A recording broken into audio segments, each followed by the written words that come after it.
October 18 പരിശുദ്ധ സഭ ഏവൻഗേലിയോസ്തനായ മാർ ലൂക്കോസിനെ ഓർമ്മിക്കുന്ന ദിനം. 4 സുവിശേഷങ്ങളിൽ യേശുവിൻ്റെ മനുഷ്യാവതാര കാലത്തെ സംബന്ധിച്ചുള്ള ധാരാളം വിവരണങ്ങളും ദൃഷ്ടാന്തങ്ങളും വിശുദ്ധ ലൂക്കോസിൽ നിന്ന് ലഭ്യമാണ്. വിശുദ്ധ ലൂക്കോസിന്റെ സുവിശേഷം 24 അധ്യായങ്ങളിലായി നാം വായിക്കുന്നു.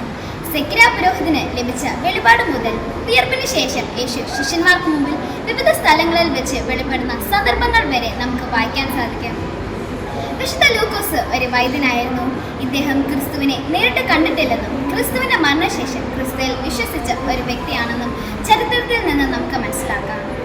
യേശുവിന്റെ ജീവിതത്തിൽ ഉണ്ടായ സംഭവങ്ങൾ നേരിട്ട് കണ്ടവരുമായി സംസാരിച്ചതിൽ നിന്ന് ലഭിച്ച വിവരങ്ങളാണ് വിശുദ്ധ ലൂക്കോസിന്റെ സുവിശേഷത്തിന്റെ ഉള്ളടക്കം. യേശുവിന്റെ മാതാവും ശിഷ്യന്മാരും ഇതിൽ ഉൾപ്പെടും.